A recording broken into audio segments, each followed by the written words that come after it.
prizes for general sports fans. The book John McEnroe and Trying to But Seriously.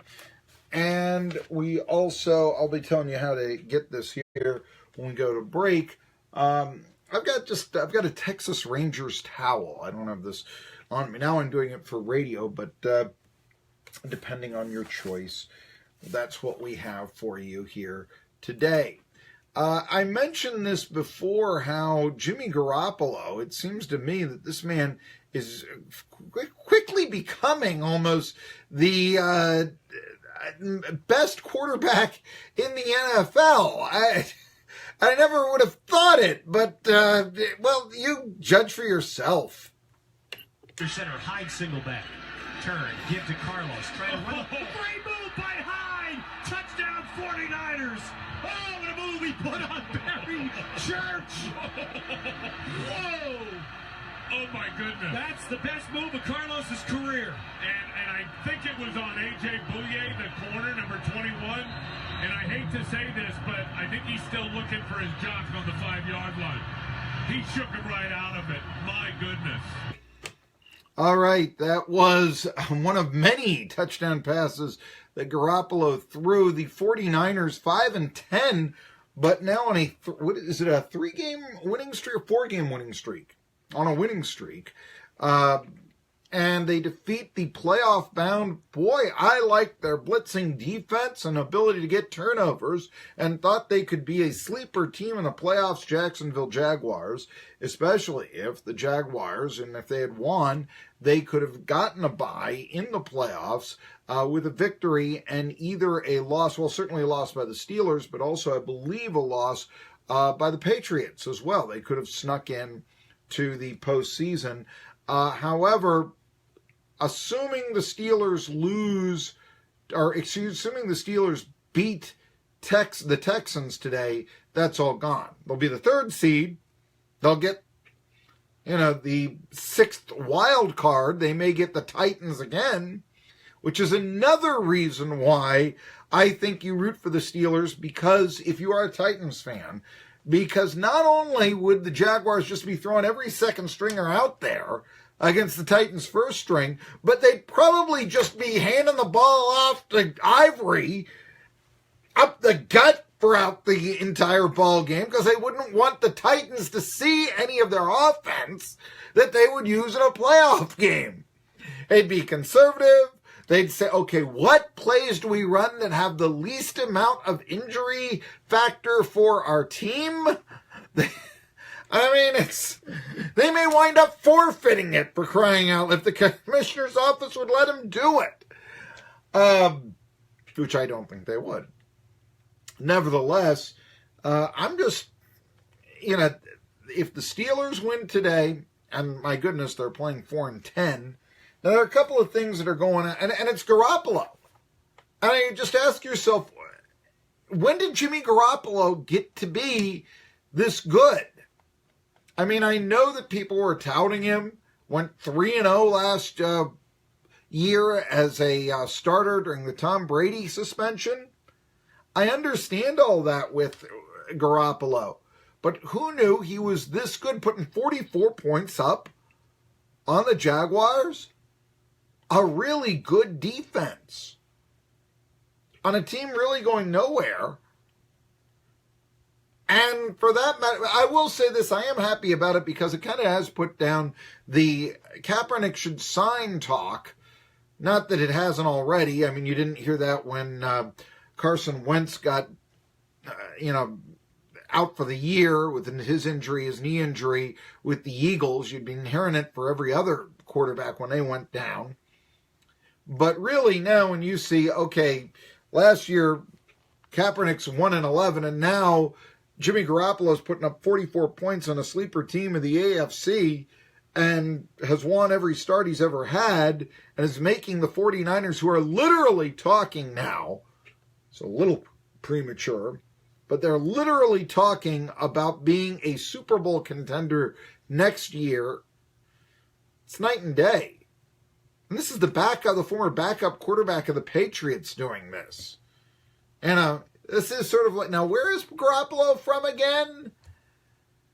You'd hear him all the time on Colin Cowherd talking about the future, etc. It's Jimmy Garoppolo.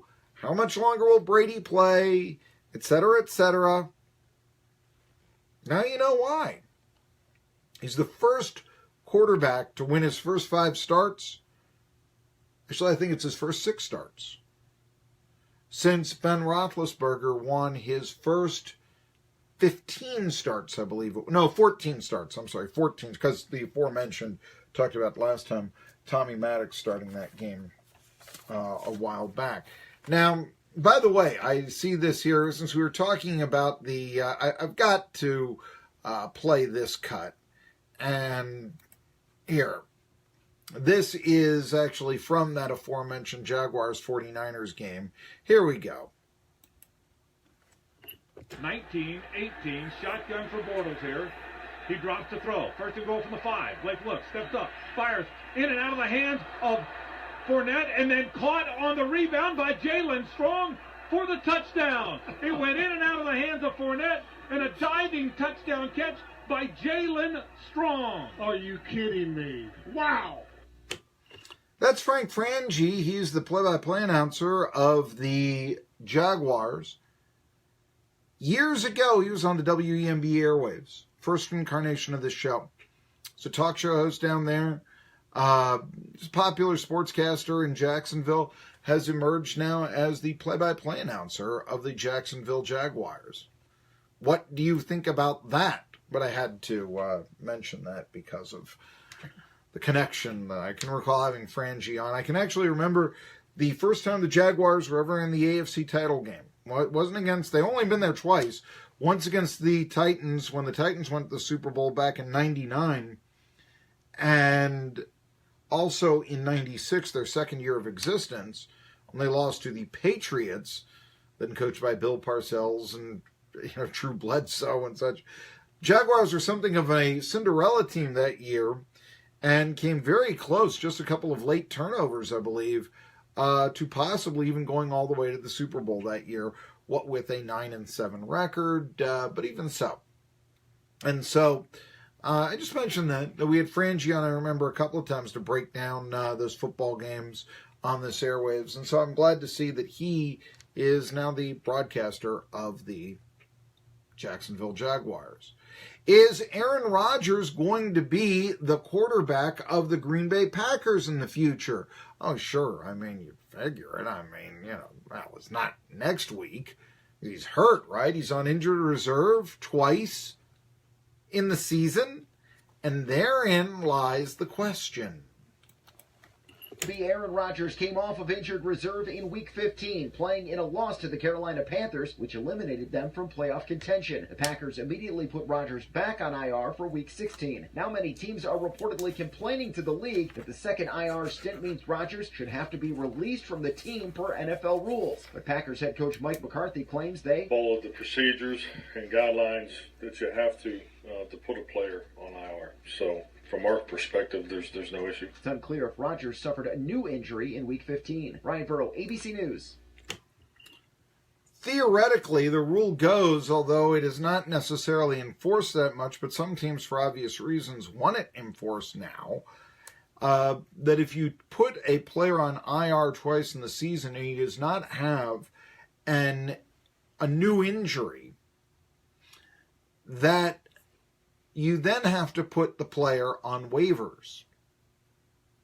Waiver order is, in the opposite order of the standings. So theoretically, Aaron Rodgers could be a Cleveland Brown very shortly. See where Josh Rosen is saying he might play at UCLA another year so he doesn't get drafted by the Browns?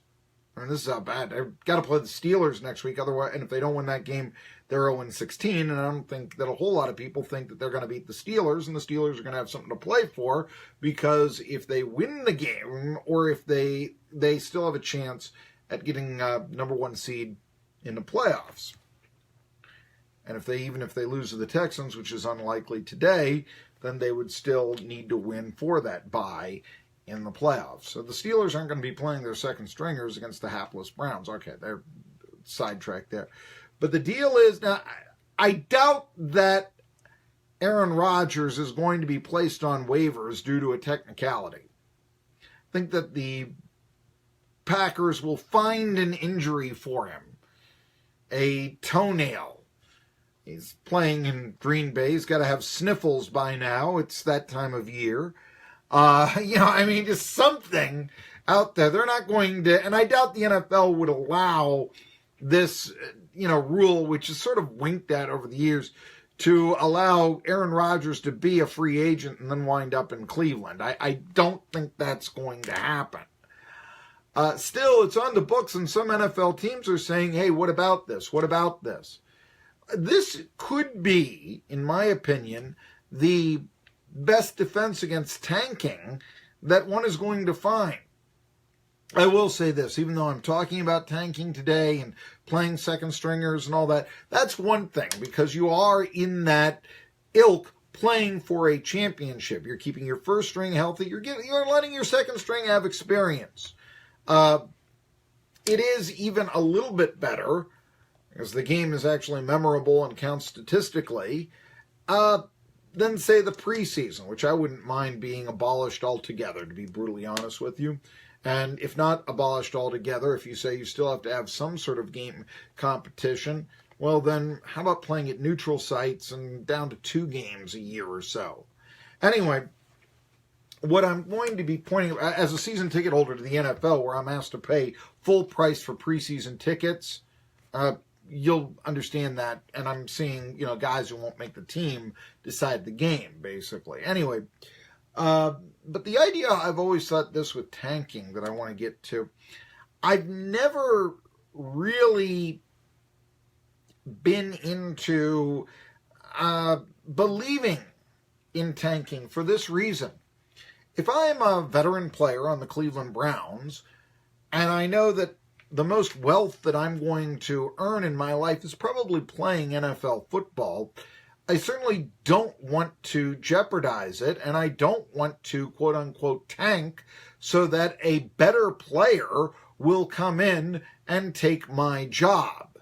Therefore, I think it behooves the existing team to go, say, 4-12 and play to show the best of their abilities, be they second stringers, be they first stringers who are veterans or sort of hanging on to a thread, rather than have new players come in. So I never could figure out when Roger Goodell said that teams that tank, we might take away draft choices. That's what the players want them to do. WBMB Irwin, 14.